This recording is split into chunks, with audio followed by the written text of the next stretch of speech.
Magandang araw po mga boxing fans natin dyan. Kumusta po? Boxing update po tayo. Casimero ang nag-isang angas ng Pinas. Grabe mga idol ang sinabi ni Elijah First na kung saan mga idol ang rank number 3 sa WBE Featherweight Division, na kung saan mga idol na interview nga ni Pau Cas Sports mga idol, na talagang siya daw at talaga ang nag-reply sa comments o post ni Cuadrolas, it's my boy mga idol, na talagang TKO daw ang aabuti ni Casimero kung sakaling magkasagupaan sila.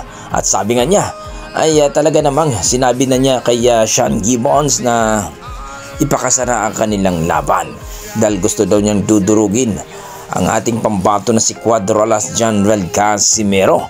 Marami nga nagsasabi sa comment section mga idol na itong si Elijah First sobrang yabang daw ito. Wala pa nga daw napatunayan ito at napabagsak daw ito nung laban nila ni Michael Dasmariñas mga idol, na talagang knockdown sa unang round pa lang mga idol. Paano lang kung si Casimero daw ang makatama sa kanya? Baka isang round lamang daw mga idol itong si Elijah First. Hindi natin pwede i-compare itong si Casimero kay Elijah First mga idol. Tandaan po natin na si Casimero ay former 3 Division World Champion, samantalang itong si Elijah First mga idol ay wala pang napatunayan. Hindi nga pa napalaban sa mandatory o interim belt mga idol. Rank number 3 ito sa WBE sa Featherweight Division noong nanalo siya dito kay Dasmariñas. Ayon sa ating mga boxing fans, kawawa lang daw itong si Elijah First. Baka paglaruan lang daw ito ni Casimero, na kung saan mga idol, ayon sa ating mga boxing fans, iba daw si Casimero pag lumaban sa luna. Halimaw at talagang walang nirerespeto.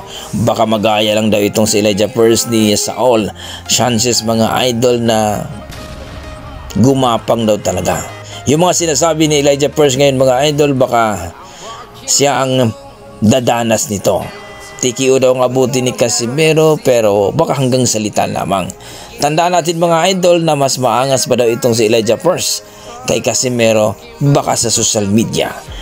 Pero sa totoong laban baka makaharap niya si Casimero, baka maihi ito sa takot. Well mga idol, alam naman natin itong si Casimero, pag sinabing round 1 lang daw talaga o round 2 ay sigurado daw talaga na hanggang round 1 o round 2 lamang ang kalaban. Kagaya lamang nangyari dito kay Saul Sanchez.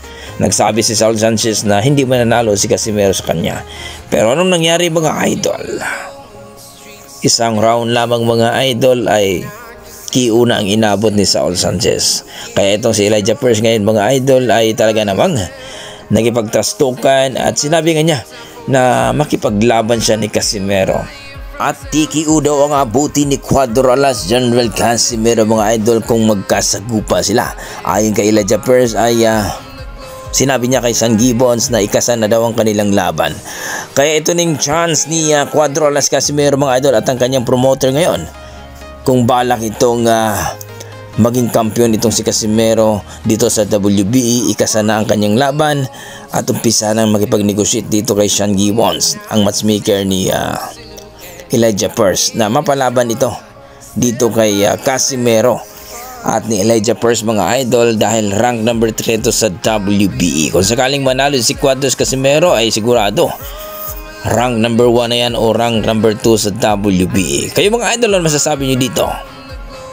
Kakayanin kaya na Elijah First ang ating pambato na si Cuadros Casimero o magaya lang ito ni Saul the Best Sanchez? Please comment down below mga idol para ating pag-usapan. Maraming salamat.